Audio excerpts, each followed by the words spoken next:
Hello everyone, I am the Desert Gardener, and today we're going to be talking about 10 underrated garden tools that you didn't know you needed. So I've got my tea, let's talk about that.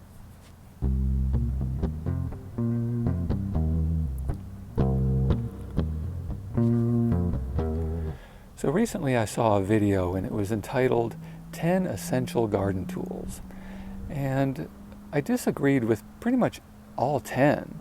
The reason why is they seem to be using the wrong tool for the job. And because I watched the whole video, YouTube started throwing a bunch of similar videos at me, and I watched those, and I was seeing a lot of the same thing, the wrong tool for the job. So I decided to make my own list of underrated tools. So you're probably familiar with some of these and maybe even own some of these, but I'd be willing to bet that none of you use all 10. So as the video goes, keep track of how many you use, how many you own, and let me know down in the comments at the end. I'd really like to know. Now these are in no particular order, but let me get started. Now the tool that almost everyone mentioned as the most important tool is the pruning shears, and I absolutely disagree. Now, if you are a lawn care type of gardener, then yes, pruning shears are essential because you're dealing with a lot of woody stems, tree branches and bushes and shrubs and things like that. But if you're a vegetable gardener, that is really overkill. What you need is a pair of precision pruners like this guy here. They're much smaller, much lighter, much easier to manipulate, especially if you're older or have arthritis or something like that. But most importantly, they're much more precise. So let me give you a scenario. Let's say you head out to the garden, you got your tool with you, and you're looking to get that one ripe cherry tomato. So you got to go through the tomato cage and the other branches. Well, it's really difficult to do with a big pair of pruning shears. This is going to be much better, much more precise. And it's not that expensive. I think I paid $8 for these on eBay. So I think it's a much better option. So the next one is a money belt.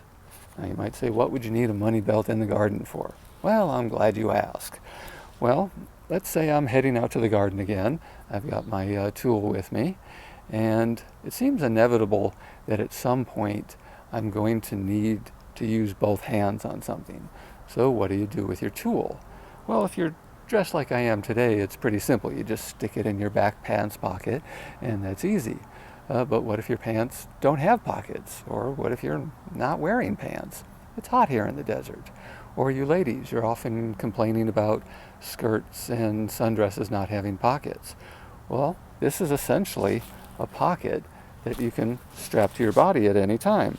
And because it has these really easy, quick latches, you just strap it on yourself and you're all set to go.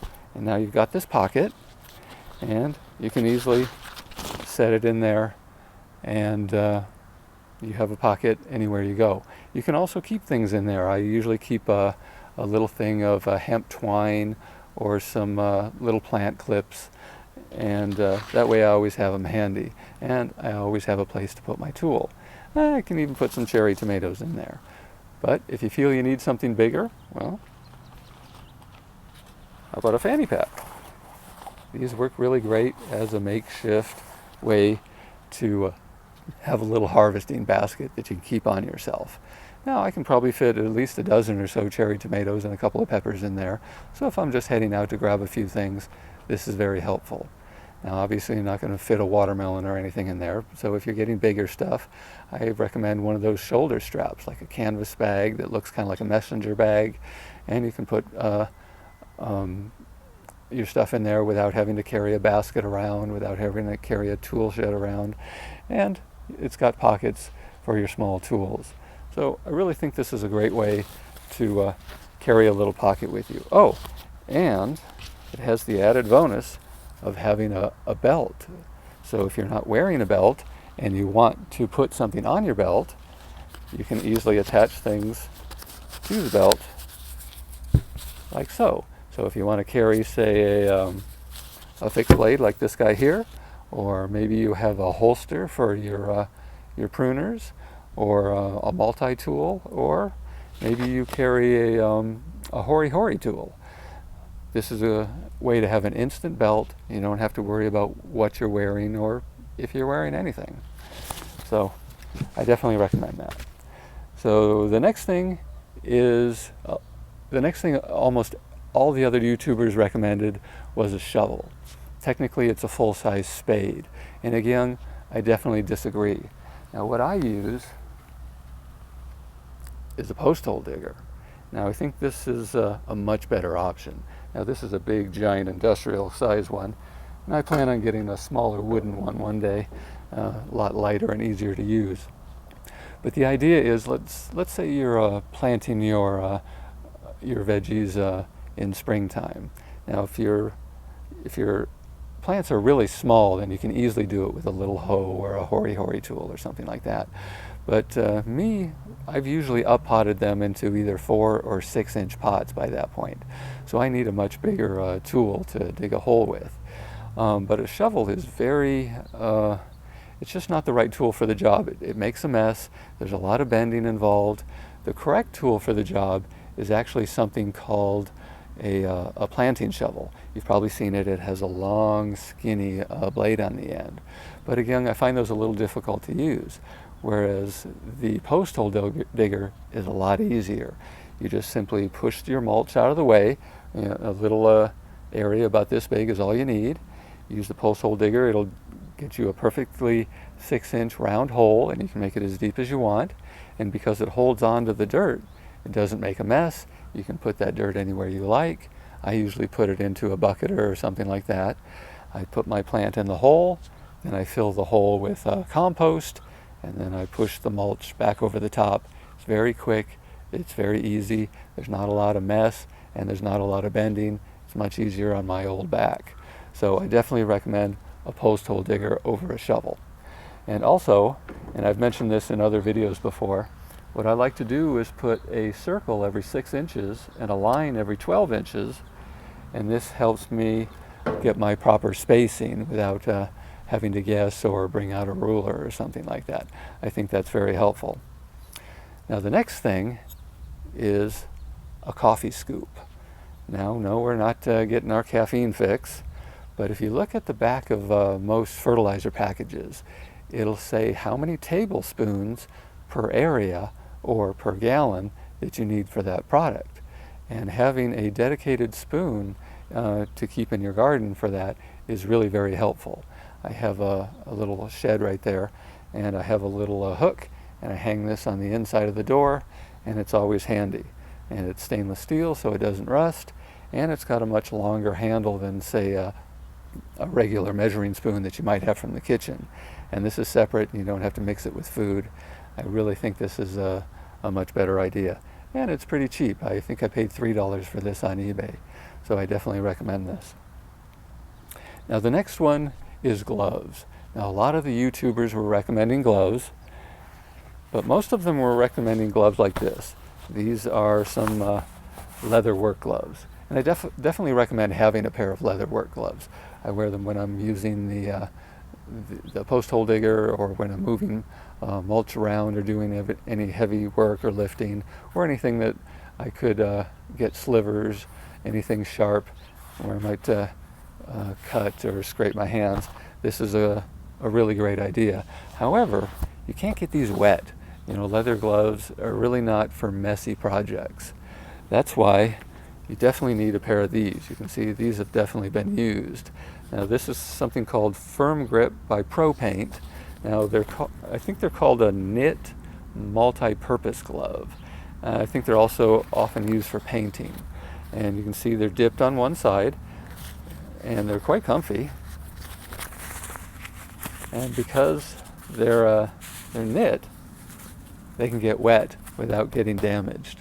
And you can use these in your messy projects when you're digging in the soil and digging in the garden, things that are going to damage a leather glove. So I definitely recommend these, and they're not that expensive. They're between $5 and $10 depending on where you get them. And the next thing is a hat. Now, This is the one I usually wear when I'm actually gardening. This is a UV rated hat, 100% UV. It's got this mesh up at the top to help keep things cool. And I have a number of other hats, like the one I'm wearing, and I have another one that fits much tighter that I use if it's windy. But having something to keep the sun off your head is definitely helpful here in the desert when it gets really hot. So I definitely recommend a couple different types of hats. Now the next thing is a flashlight. Now originally I started out with a little hand flashlight. The idea is I don't like to harvest a lot of things all at once. So I have a tendency to run out in the middle of the night just to grab a couple of tomatoes or something like that. So you need a flashlight. But if you have your tool in one hand and your flashlight in the other hand, well, you don't have a lot of free hands. So I picked up a headlamp. And of course, if you've never seen one of these, it goes right on your forehead. And this one was actually really cheap. I paid $1.22 for it at Walmart, and it's adjustable. It has 3 settings, low, medium, and high, as well as a flashing setting. It's really quite useful, and it came with batteries included. So for $1.20, you can get a few of them. Keep one in the backyard, one in your house, one in your garage. Keep them all over the place, and it's 100 lumens. They have another one that's only 20 lumens if you want something like that, but it was really only like a quarter different. So I definitely recommend the 100 lumens one. So the next one is a pitchfork. Now I have this heavy-duty guy here. Now I've really been thinking about getting one of the old-fashioned ones with the thin wood handle and the really thin tines because it's much lighter, but this one has been working out very well for me. I did a video recently about composting, and I really think all home gardeners should have a compost pile, and having a pitchfork to turn that pile is really the best way to do it.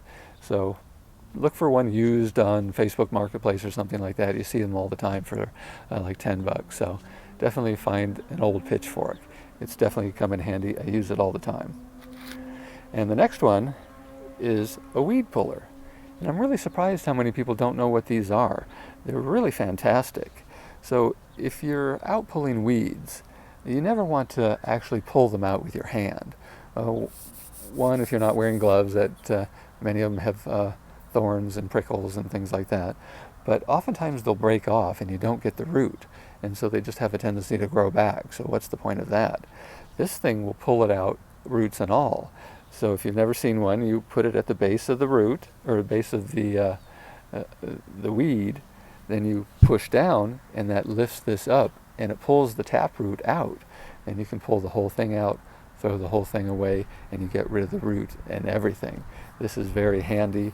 You can buy them usually for about $10, $12 individually. I bought this as part of a set. Came with a little mini spade and one of those tiny little rakes that no one ever uses. So buying this by itself might be the better way to go, but I definitely recommend these. I use this one all the time. Now the next one is a sprinkler tool. Now this might be a bit more specific to just certain people, because a lot of people like to use drip systems, or maybe a soaker hose, or maybe you water by hand, or maybe you have one of those modern sprinkler systems where the bubblers pop up. But in my yard, I use a very old-fashioned brass pop-up sprinkler system. And this waters not only my lawn, but the garden as well. And I find it works pretty well. But having a sprinkler tool to help me work on it is really, really helpful. So this end here helps take off the top. This end here takes off the entire sprinkler, and it's really helpful so you're not using pair of pliers and messing up the grooves and things like that. Having a dedicated tool for this is really a way to go. Now, these used to be really easy to find. You could get them at any home store for like $5. This one's made by Champion. And recently I decided I wanted to get a second one for the backyard, one for the front. And I was really surprised how difficult it was to find one. I think I had to pay like $15 for it on eBay. They're really getting hard to find. So if you have these sort of old-fashioned brass sprinklers, I definitely recommend getting one of these before they're impossible to find. Now another interesting tool that I've been using is this. This is a vice grip tool by Irwin. Now what I've been doing with this is, since you can see once you lift this up, it just pops right back down. So what I've been doing is grabbing the vice grips, connecting it on there, and now I can work on this without it falling down. And this has become a regular garden tool because down on the bottom here it has a little attachment for a screwdriver, and I keep it set on the flathead side so I can stick this inside here and get rid of the rocks and the debris that are often plugging up this end point. And it has a knife attached as well, so you can get way back in there for the little ones that are caught in the hole. And you can of course use this for cutting twine and things like this. But I find these two tools very handy when working on these kind of sprinklers. So if you have these kind, I definitely recommend it. And get these before they disappear. And I think I paid only like $8 to $10 for this or something. So definitely worthwhile. So I think that's everything. Definitely comment down below. I'd really like to know how many of these you use, and if you have any other tools that you use that you think is underrated.